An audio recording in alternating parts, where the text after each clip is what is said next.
3 meses después de las elecciones en Israel, aún no se pudo conformar gobierno, aunque el domingo se anunció el inicio de negociaciones entre distintas facciones políticas cuyo objetivo es destronar a Netanyahu. El domingo, el líder de la oposición a Netanyahu, Yair Lapid, obtuvo el apoyo del nacionalista de línea dura Naftali Bennett para negociar la formación de un gobierno de cambio, con partidos ideológicamente diferentes. Una de las negociaciones tiene que ver con la alternancia de poder, es decir, primero asumiría al cargo de primer ministro Bennett y luego rotaría a Lapid, pero aún el acuerdo no ha sido cerrado y hay tiempo hasta el miércoles, ya que es el día en el que se cierra el plazo para formar gobierno. Dentro de los escenarios posibles hay uno que es muy importante, que tiene que ver con que Netanyahu sea desplazado del poder. Esto lo llevaría a enfrentarse a la justicia, que pretende encarcelarlo por 10 años por casos de corrupción. Si bien la conformación de un nuevo gobierno sin Netanyahu podría traer algunos cambios en la política doméstica de Israel, la política hacia Palestina no cambiaría demasiado. Y por otro lado, otro escenario posible es que no se pueda conformar gobierno, lo que mantendría a Netanyahu en el poder como gobierno de transición y se llamaría nuevamente a elecciones, que estas serían las quintas elecciones en menos de 2 años. Hay que tener en cuenta que para analizar el sistema político israelí tenemos que comprender su naturaleza como ocupante. Es decir, Israel nació de una ocupación de tierras, construyendo kibbutz cuyas comunidades eran principalmente europeas, por lo cual su naturaleza es segregacionista desde sus inicios. Israel no cuenta con una constitución formal, pero sí con una serie de leyes básicas cuyo estatus, si bien no es el de una constitución, sirven para organizar el sistema político, así como los derechos y deberes de sus habitantes. Su sistema es semiparlamentario y las últimas elecciones se desarrollaron el pasado mes de marzo, siendo estas últimas las cuartas elecciones en menos de 2 años, lo cual fue posible por la disolución del gobierno solicitada por el ministro de Guerra Benny Gantz, quien envió al Congreso la solicitud de disolución del gobierno para posteriormente ir a elecciones.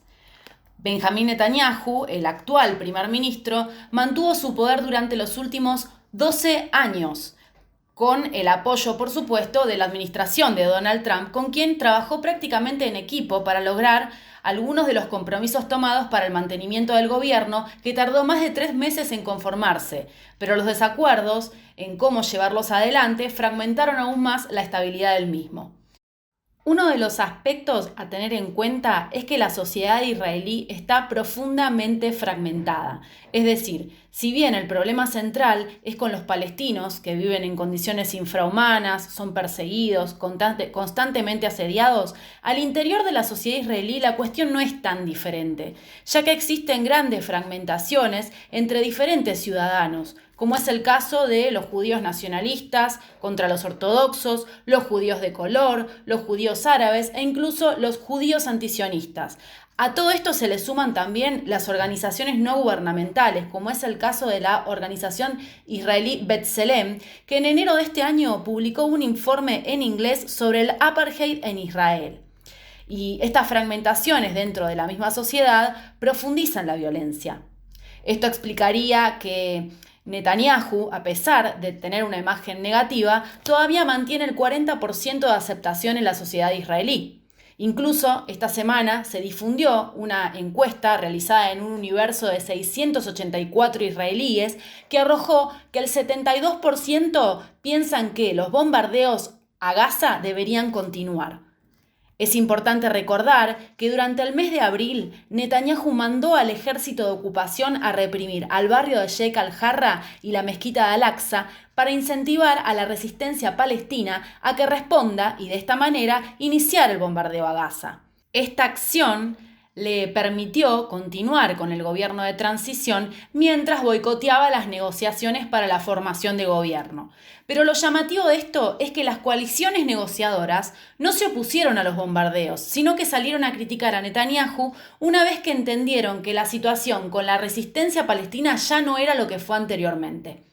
Durante los bombardeos, el presidente israelí Reuven Rivlin eligió a Yair Lapid como encargado para iniciar las negociaciones de un gobierno de coalición. Lapid es uno de los opositores de Netanyahu y pertenece al partido Hay Futuro. Como encargado de negociaciones para conformar el gobierno, comenzó con Naftali Bennett, del partido Nueva Derecha, y otros partidos con posiciones ideológicamente diferentes. Si las negociaciones tienen éxito y finalmente se conforman las coaliciones, el bloque de cambio apoyaría a 57 miembros del Knesset en la coalición, así como el apoyo externo de la Lista Árabe Unificada, liderada por Mansour Abbas, que tiene 4 miembros dentro del Congreso y tiene demandas económicas como el aumento de presupuestos para los planes de lucha contra el crimen en la sociedad árabe, el aumento de los seguros y otras asignaciones. Esto significa que el gobierno debe formarse con la aprobación de 61 miembros, que es el mínimo requerido, es decir, la mitad más uno. En caso de no poder conseguirse, se llamará nuevamente a elecciones. Pero lo que se debe señalar es que a pesar de que Netanyahu deje el poder, hay cuestiones que no van a cambiar. Por ejemplo, Bennett, durante el anuncio de las negociaciones durante este domingo, dijo que su gobierno no se retirará de Cisjordania ni temerá una operación en Gaza si es necesario. Bennett adopta un discurso religioso de línea dura.